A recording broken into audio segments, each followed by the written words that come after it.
Good evening students, wish to লার্নের আরেকটা নতুন ক্লাসে তোমাদের সকলকে স্বাগত। যেহেতু আমরা তোমাদের ক্লাস 10কে সামনে রেখে আমরা যেহেতু টেন্স প্রায় সম্পূর্ণ আলোচনা করে ফেলেছি, তো সেই জন্য আমি আজকে তোমাদের কাছে নিয়ে এসেছি কারেক্ট ফর্ম অফ ভার্ব, মানে যে টেন্স তোমরা শিখেছো তার ব্যবহারিক প্রয়োগ। এটা যারা এবারে মাধ্যমিকের ক্যান্ডিডেট, যারা তোমরা মাধ্যমিক দেবে, তারা নিশ্চয়ই খুব ভালো করে জানো যে এটা কতটা গুরুত্বপূর্ণ। আর যারা নতুন ক্লাস 10-এ উঠেছো তারাও অবশ্যই দেখে নাও, কারণ এটা তোমাদের কাছে খুবই গুরুত্বপূর্ণ হতে চলেছে। তোমাদের যে গ্রামার অ্যান্ড ভোকাবুলারি পোর্শনে 4-এর দাগের যে কোয়েশ্চেন নাম্বার 4, এটা তোমরা হয়তো দেখে থাকবে যে কোয়েশ্চেন নাম্বার 4টা কিন্তু কারেক্ট ফর্ম অফ ভার্ব হিসেবে থাকে। এটা কিভাবে থাকে হয়তো তোমরা দেখেছো। আমরা আজকে কয়েকটা এক্সাম্পলের মারফত আমরা দেখে নেবো যে কিভাবে কারেক্ট ফর্ম অফ ভার্বটা আমরা শিখতে পারি। অবশ্যই বলে দিচ্ছি, অনেক স্টুডেন্টদের কাছেই শুনেছি যে কারেক্ট ফর্ম অফ ভার্বটা তারা আন্দাজে করে ফেলে, ওটা হয়ে যায়, এরকমভাবে কোনো কিছুই নয়। এটা মাথায় রাখো, সর্বপ্রথম এটা মাথায় রাখো যে কারেক্ট ফর্ম অফ ভার্বের কিন্তু একটা নিয়ম আছে। একটা নিয়মের বাইরে কিন্তু এটা নয়। তুমি যে টেন্সটা পড়েছো, যেভাবে আমি টেন্স তোমাদের আলোচনা করেছি, সেখানে আমি তোমাদেরকে বলেছিলাম যে টেন্সের ব্যবহারটা খুব গুরুত্বপূর্ণ, এবং সেই ব্যবহারটা গুরুত্বপূর্ণ কেন বলেছিলাম সেটা বুঝতে গেলে আজকের এই কারেক্ট ফর্ম অফ ভার্বের ক্লাসটা খুবই ইম্পর্টেন্ট। এবং এই কারেক্ট ফর্ম অফ ভার্বের এই পোর্শনে আমরা দেখব যে টেন্সের যে অ্যাপ্লিকেশন, টেন্সকে আমরা কিভাবে অ্যাপ্লাই করছি, তার ব্যবহারিক প্রয়োগটা আমরা দেখব। এবং টেন্সের ওই ব্যবহার, প্রত্যেকটা tense, present indefinite, present continuous, present perfect continuous, একইভাবে পাস্টের এই টেন্সগুলো এবং ফিউচারের যে টেন্সগুলো করানো হয়েছে, প্রত্যেকটার ক্ষেত্রেই আমি বলেছিলাম ব্যবহার খুবই গুরুত্বপূর্ণ। এবং সেই ব্যবহার থেকেই তোমার ওই ব্যবহারের পোর্শনটাই তোমাকে বলে দেবে যে কারেক্ট ফর্ম অফ ভার্বে তুমি এটা তুমি সিলেক্ট করবে নাকি ওটা তোমার সঠিক হবে। তাহলে আমরা একেবারে মূল পর্বে চলে যাই, একবার দেখে নাও। এখানে আমি দুটো এক্সাম্পল দিয়েছি, দুটো এক্সাম্পল আমরা পার্ট করে দেখে নেব। প্রথমেই একবার দেখে নাও যে দুটো পোর্শন দেখো, 1 নম্বরটা এবং 2 নম্বরটা, এটা দুভাবে আছে। প্রথমের আমরা 1 নম্বরের পোর্শনটা আমরা দেখতে পাচ্ছি একটা প্যাসেজ আকারে দেওয়া আছে। দেখো এখানে 4 পার্সনস, একদম শেষ পর্যন্ত একটা গল্পকেই, কোনো একটা ঘটনাকেই, কোনো একটা ইনসিডেন্টকে কিন্তু এটাকে ব্যাখ্যা করা আছে। একটা ইনসিডেন্টের কয়েকটা লাইন দেওয়া আছে। কিন্তু যে সেকেন্ড পোর্শনটা, এই সেকেন্ড পোর্শনে আমরা কি দেখছি না, 1, 2 এবং 3 কোয়েশ্চেনিং করে, মার্কিং করে, কিন্তু মানে কোয়েশ্চেনের নাম্বারিং দিয়ে এটা কিন্তু আলাদা আলাদা করা আছে। সেক্ষেত্রে দুটোর পার্থক্যটা নিশ্চয়ই বুঝতে পারছো। দুটোর প্রাথমিক পার্থক্যটা কি, এখানে এই 1 নম্বর পোর্শনে আমরা যেটা পাবো সেটা কিন্তু একটা প্যাসেজের একটা অংশ। তাই এটা কিন্তু আলাদা আলাদা করে খুব একটা মানে সিদ্ধান্ত নেওয়ার কিছু নেই, খুব একটা সিলেক্ট করার কিছু নেই যে কিভাবে তুমি বারবার টেন্সটাকে বোঝার কিন্তু কোনো কারণ খুব একটা পড়বে না। কিন্তু যে সেকেন্ড পোর্শনটা দেখবে, আমরা যখন সেকেন্ড পোর্শনটা এখানে দেখব, সেখানে বুঝতে পারবে প্রত্যেকটা লাইন যেহেতু সেপারেট, এখানে আলাদা আলাদা ঘটনা, তাই প্রত্যেকটা লাইনেই আমাদের কিন্তু টেন্সটাকে একবার করে বুঝে নিতে হচ্ছে যে এটা কী টেন্সে হবে। তবে অবশ্যই মনে রাখবে এই প্রত্যেকটা ক্ষেত্রে, যেটা আমি একটু আগেও বললাম, যে কারেক্ট ফর্ম অফ ভার্বের ক্ষেত্রে কিন্তু তুমি আন্দাজে বা হঠাৎ করে কোনো একটা ভাবে করে ফেললে, বুঝে বা না বুঝে করে ফেললে সেটা কারেক্ট হয়ে গেল, এরকম পদ্ধতি কিন্তু নয়। এর একটা প্রসেস আছে, এটা একটা নিয়ম মাফিক এটা হয়। কিভাবে হয় আমরা একবার দেখব। দেখো প্রথম পোর্শনটা বলা হচ্ছে 1 নম্বরে যে আমি এক্সাম্পলটা দিয়েছি, সেখানে কি বলা আছে, এই এক্সাম্পলগুলো দেখলে তোমরা হয়তো বুঝতে পারবে যে এগুলো কিন্তু তোমাদের যে টেস্ট পেপার আছে, সেই টেস্ট পেপারের কোনো একটা পেজ থেকে এইগুলো উদাহরণগুলো নেওয়া হয়েছে। তাই তোমাদের চেনা লাগতেও পারে। আমি যাতে তোমরা চিনতে পারো, এটা তোমাদের যাতে চেনা জানার মধ্যেই থাকে, সেই রকমই এক্সাম্পল নেওয়ার চেষ্টা করেছি, যাতে করে তোমাদের বোঝাটা সহজে হয়। দেখো প্রত্যেকটাতেই দেখেছো 3টে করে ব্ল্যাঙ্ক আছে, শূন্যস্থান 3টে আছে, কারণ 3 নম্বরেরই পরে এটা। কি বলা হচ্ছে দেখো, এখানে বলা হচ্ছে 4 পার্সনস, এখানে ব্ল্যাঙ্ক দেওয়া আছে। তারপর বলা হচ্ছে kill, was killed, were killed, when a matador van collided, was collided, collide মানে মুখোমুখি ধাক্কা হওয়া, with a scooter last night। এই দেখো এই পোর্শনটা পুরোটার মধ্যে এইখানে ফুল স্টপ হলো। এইখানে দেখো এই লাস্ট নাইট কথাটাই তোমাকে বলে দিল যেটা পাস্টের ঘটনা, কারণ গত রাত্রের ঘটনা। তাহলে আমি যেটা বলছিলাম যে একটা জায়গা নিশ্চয়ই থাকবে, যে জায়গাটা পুরো সেন্টেন্সের মধ্যে একটা নিশ্চিত এমন কোনো ওয়ার্ড থাকবে, এমন কোনো একটা জায়গা থাকবে যেখানটা তোমাকে কিন্তু টেন্সটাকে চিনিয়ে দেবে, তোমাকে নির্দিষ্ট করে দেবে যে এটা এই টেন্সেই হবে, কারণ এগুলো তো আন্দাজে করা যায় না। তো সেই জায়গাটা তোমাদের শুধু চিনে নিতে হবে, সেই জায়গাটা খুঁজে বের করতে। আমি পুরোটা পড়ে গেলাম, পড়ে নিয়ে লাস্টে এসে আমি থামলাম কেন না এই লাস্ট নাইটের জায়গায়। লাস্ট নাইট মানে গত রাত্রে, গত রাত্রে মানে যে রাতটা পেরিয়ে গেছে, তার মানে পাস্ট টেন্স। তাহলে আমরা মোটামুটি বুঝতে পারছি যে এইখান পর্যন্ত যে ঘটনাটা এটা পাস্ট টেন্সের ঘটনা। এবার পাস্ট টেন্সের মধ্যে 4টে টেন্স আমরা পেয়েছি, past indefinite, past continuous, past perfect, past perfect continuous. প্রত্যেকের ব্যবহার আমরা জানি, তাই আমাদের বুঝতে অসুবিধা হওয়ার কথা নয়। দেখো এবার কিভাবে করা যায়। বলছে 4 পার্সনস। এইখানে একটা কথা বলে দিই, যখন মৃত্যুর ঘটনা আসবে, তখন কোনো দুর্ঘটনাগতভাবে যখন মৃত্যু আসবে, তখন কিন্তু অবশ্যই তোমরা এটা সবসময় মনে রাখবে, এটা কিন্তু প্যাসিভে হবে। মৃত্যুটা কিন্তু সব সময় প্যাসিভে হবে, মানে দুর্ঘটনাগত যে মৃত্যু সেটা কিন্তু অবশ্যই প্যাসিভে হবে। আর সেই কারণেই আমরা দেখো 4 পার্সনস যেহেতু প্লুরাল, সেই জন্য আমরা ওয়াজ কিল করতে পারবো না, এটাও কিন্তু প্যাসিভই আছে। প্যাসিভের ফর্মটা কি, তোমার বিভার প্লাস V3। প্যাসিভ আমরা কখন বুঝবো, যখন বিভার প্লাস V3 আসবে। আমরা ভয়েস চেঞ্জের ক্লাস করব, ভয়েস চেঞ্জ যখন করব তখন এই ধারণাটা আরও পরিষ্কার হবে। আপাতত বুঝে নাও যে এখানে আমরা তাহলে যেহেতু 4 পার্সনস আছে, তাহলে প্লুরাল আছে, সেক্ষেত্রে আমি ওয়ার কিল করতে পারি। এটাই হবে কিন্তু আমার উত্তর, আনসার। তাহলে 4 পার্সনস ওয়ার কিল্ড, কিল নয়, কিল মানে তো 4জন লোক মেরে দিয়েছিল হয়ে যাচ্ছে।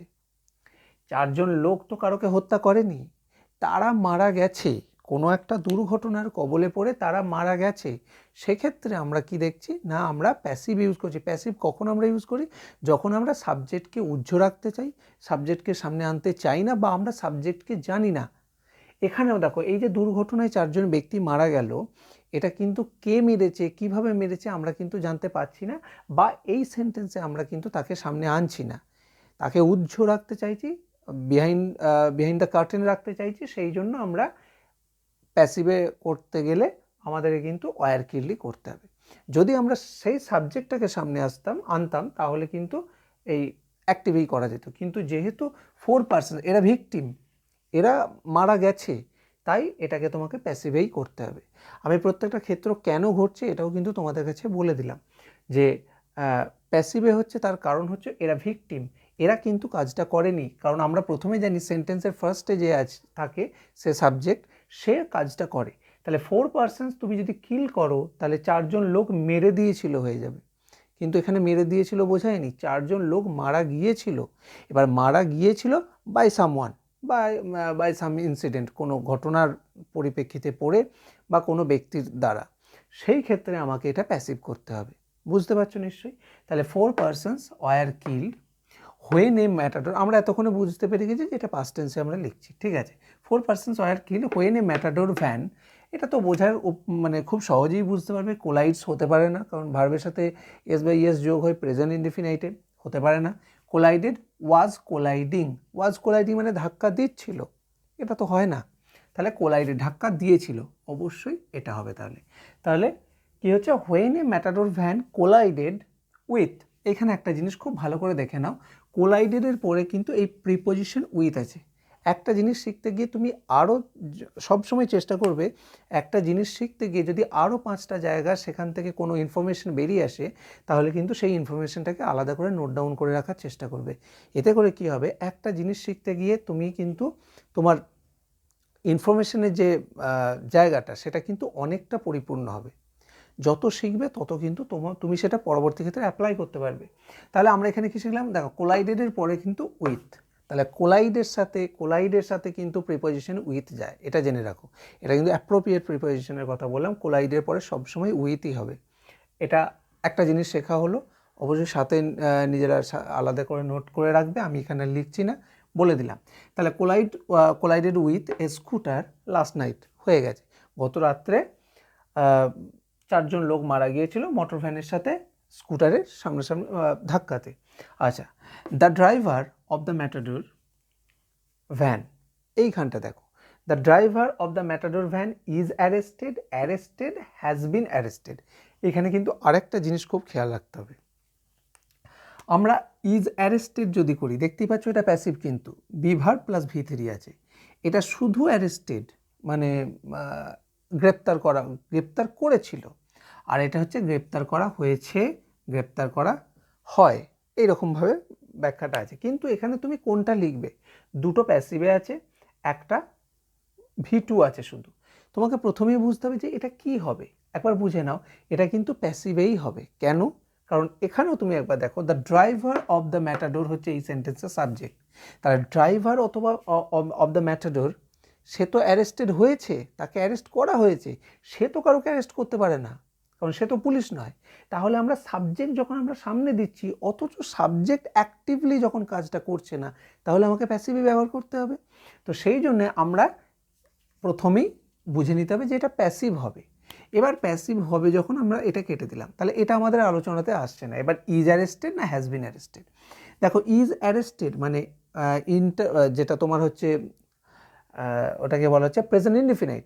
প্রেজেন্ট ইনডিফিনাইট তুমি কখন ব্যবহার করবে না, যেটা চিরকালীন বা সাধারণভাবে ঘটা কোনো ঘটনা, কিন্তু এটা হচ্ছে প্রেজেন্ট ইনডিফিনাইটের। আর এটা হচ্ছে দেখো হ্যাজ বিন অ্যারেস্টেড, তাহলে প্রেজেন্ট পারফেক্টের প্যাসিভ। এটা প্রেজেন্ট পারফেক্টের প্যাসিভ। প্রেজেন্ট পারফেক্ট আমরা কখন ব্যবহার করি, যখন কোনো ঘটনা কিছু সময় আগে হয়েছে, তার রেসটা এখনও আছে, বর্তমান আছে, তার ফল বা তার রেস যেটাকে আমরা বলি, সেই রেসটা এখনও আছে। তাহলে দেখো, ড্রাইভার অ্যারেস্ট হয়েছে আমরা যদি বলি, তাহলে কিন্তু দেখো খানিকক্ষণ আগে অ্যারেস্ট হয়েছে বা গত রাত্রেই অ্যারেস্ট হয়েছে, সে কিন্তু এখনও পুলিশের হেফাজতে আছে।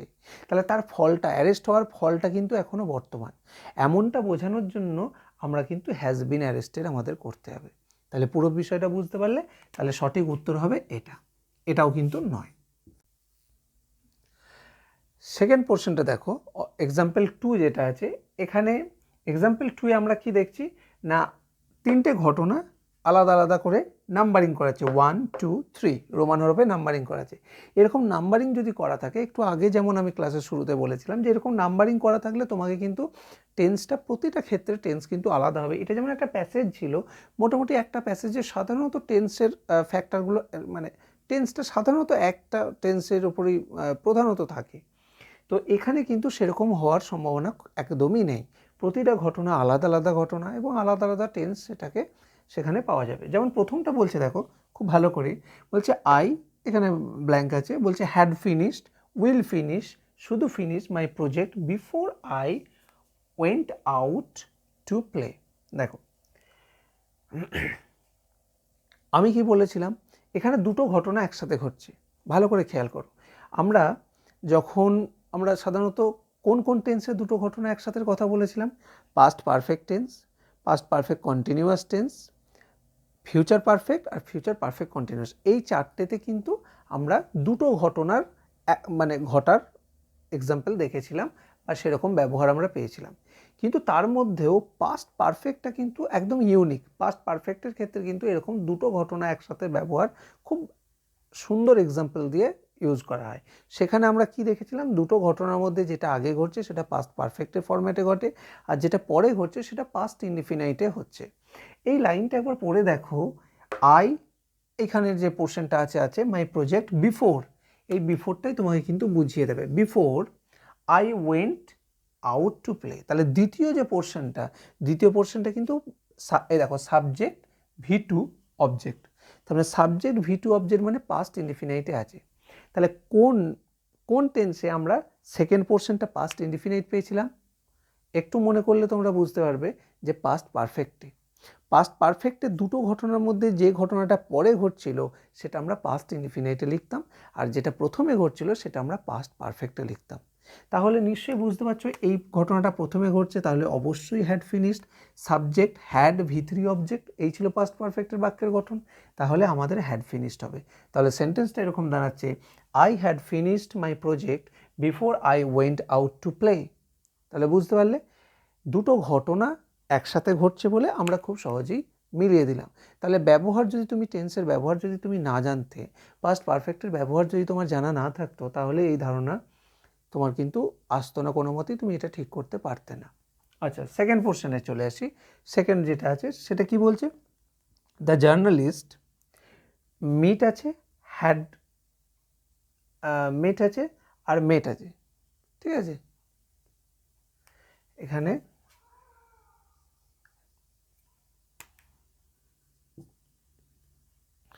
তাহলে কি বলছে, the journalist meet, had met আর শুধু met the chief minister yesterday. এটা তো বলার কিছু নেই, ইয়েস্টারডে পেয়ে গেছো, তার মানে পাস্ট টেন্স হবে। তাহলে পাস্ট টেন্স মানে খুব সহজেই মেট হয়ে যাবে।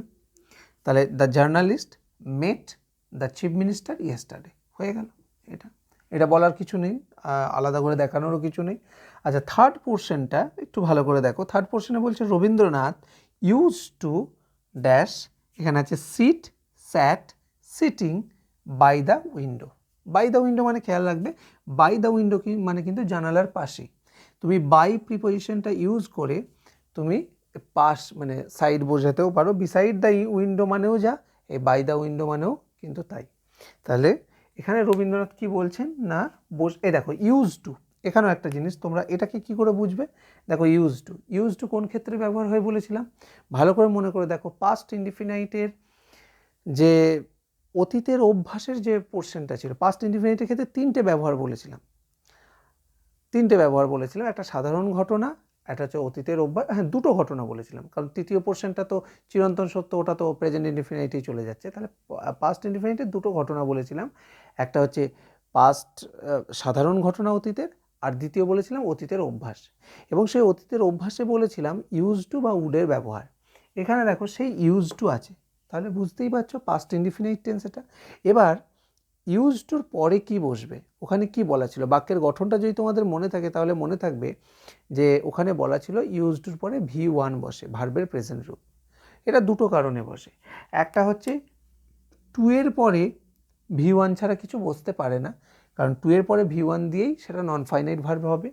তাহলে টু এর পরে এটা অবশ্যই V1 মানে সিট, স্যাট বা সিটিং। আর দ্বিতীয় হচ্ছে সিটিং এখানে বসতে পারে না, কারণ ভার্বের সঙ্গে আইএনজি আছে, তার আগে তো আমার বিভার্ব লাগবে, বিভার্ব ছাড়া আমি ভার্বের আইএনজিটা দেবো কীভাবে, কোনো টেন্সে তো আসবে না, তাই এটা কোনোভাবেই হবে না। খুব সহজেই বোঝা যাচ্ছে ইউজ টু আছে মানে সিট হবে, কারণ আমাদের বাক্যের গঠনে ওখানে বলা ছিল উড বা ইউজ টু পরে ভার্বের প্রেজেন্ট রূপ বসে। আর এটা শুধু নিয়ম মাফিক যেমন তেমন, আমরা অন্যদিকেও জেনে রাখলাম, এই জিনিসটাও তোমাদের আলাদা করে নোট করে রাখো যে টু এর পরে সব সময় ভার্বের প্রেজেন্ট রূপ মানে V1 বসে, যেটাকে আমরা ইনফিনিটিভ বলি, ওটা পরবর্তী ক্ষেত্রে ইউজ হয়। এটা কিন্তু ইনফিনিটিভ ইউজটা নয়, এটা নন ফাইনাইট ইউজটা জেনে রাখো। তাহলে ইউজ টুর পরে V1 বসবে, এটা মাস্ট। এই ছিল তোমাদের দুটো পোর্শন আমি দেখিয়ে দিলাম। যে অনেকে যে ধারণা থাকে কারেক্ট ফর্ম অফ ভার্ব আন্দাজে হয়ে যায়, অনেকে হল ম্যানেজের কথা বলে, এ সমস্ত ভুল ধারণার মধ্যে না গিয়ে নিজে শেখো, নিজে শিখে নিজে সেই জিনিসটা অ্যাপ্লাই করার চেষ্টা করো, তাহলে তোমার শেখাটা পরিপূর্ণ হবে, তুমি লাভবান হবে। তাহলে সেকেন্ড পোর্শনটা এবং ফার্স্ট পোর্শনটা দুটো পোর্শনই আমি দেখালাম যে কি করে তুমি টেন্সটাকে ডিসাইড করবে, কোন টেন্সটা যে তুমি ব্যবহার করবে সেটা ডিসাইড করার কিন্তু একটা নিয়ম আছে, একটা জায়গা আছে। প্রতিটা সেন্টেন্সে বা যদি এরকম প্যাসেজ আকারে থাকে তাহলেও তুমি দেখতে পাবে, একটু মনোযোগ দিয়ে পড়বে, তাহলেই তোমাকে দেখবে কোনো না কোনো ওয়ার্ড ঠিক চিনিয়ে দেবে, ঠিক জানিয়ে দেবে যে এটা কি টেন্স তুমি অ্যাপ্লাই করবে। কিন্তু অবশ্যই তার আগে যে কথাটা বলছিলাম যে টেন্সের ধারণা কিন্তু পরিষ্কার থাকতে হবে, কারণ দেখছো যে কোনো জায়গায় যে কোনো রকম টেন্সের ইউজ হচ্ছে, তুমি বলতে পারো না যে এই টেন্সটা বেশি ইউজ হচ্ছে, এই টেন্সটা কম ইউজ হচ্ছে, এটা বলতে পারো না। হ্যাঁ, সেক্ষেত্রে একটা বলা যেতে পারে যে ফিউচারের ইউজ কম হয়, এটা তো আমি ফিউচার টেন্স করানোর সময় বলেছি যে আমাদের ডেলি কনভারসেশনেও ফিউচার ইনডিফিনাইটের পর থেকে বাকিগুলোর ইউজ খুব কম হয়, এক্ষেত্রেও সেরকম বলা যেতে পারে, কিন্তু সেটা তো মানে জোরালোভাবে জোর দিয়ে তো বলা যেতে পারে না। তাই আমার যেটা মনে হয় কোনো রকম শেখার ক্ষেত্রে কোনো খামতি না রেখে পুরো টেন্সটা ভালো করে দেখো, ধারণাটা ক্লিয়ার করো, প্রয়োজনে কোনো অসুবিধা হলে অবশ্যই কমেন্টে জানাও। আর সেই ধারণা ক্লিয়ার হওয়ার পরেই, তোমার কনসেপ্টটা ক্লিয়ার হওয়ার পরেই একমাত্র তখনই তুমি কিন্তু এই কারেক্ট ফর্ম অফ ভার্ব করতে পারবে, তার আগে কিন্তু করতে পারবে না। আর অবশ্যই সেখানে কিন্তু ওই প্রতিটা টেন্সের কিন্তু বাক্যের গঠন এবং ব্যবহার মাস্ট, বাক্যের গঠন এবং ব্যবহারটা তোমাকে জানতে হবে। ব্যবহার তোমাকে নির্দিষ্ট করে দেবে যে এই টেন্সটা ইউজ করো, আর বাক্যের গঠন তোমাকে দেখাবে কিভাবে তুমি টেন্সটা ইউজ করবে। আশা করি বুঝতে পারলে আজকের ক্লাসটা। আমরা পরবর্তী ক্ষেত্রে আরও কিছু এক্সাম্পল নিয়ে আমরা এই কারেক্ট ফর্ম অফ ভার্বের আরও যে সমস্ত কমপ্লিকেশনসগুলো হয় সেগুলো আমরা দেখতে থাকবো। এখানে যে জিনিসগুলো দেখলাম সেগুলো আশা করি তোমরা আলাদা করে নোট ডাউন করে রেখেছো। কোনো অসুবিধা যদি হয়, এতেও বুঝতে কোনো সমস্যা হলে তাহলে অবশ্যই জানিও। আর ক্লাসটা যদি ভালো লেগে থাকে, যদি উপকার হয়ে থাকে, কিছু শিখে থাকো, তাহলে অবশ্যই লাইক করবে, কমেন্ট করবে, শেয়ার করো। দেখা হচ্ছে অন্য কোনো টপিক নিয়ে অন্য কোনো দিন। সাথে থেকো।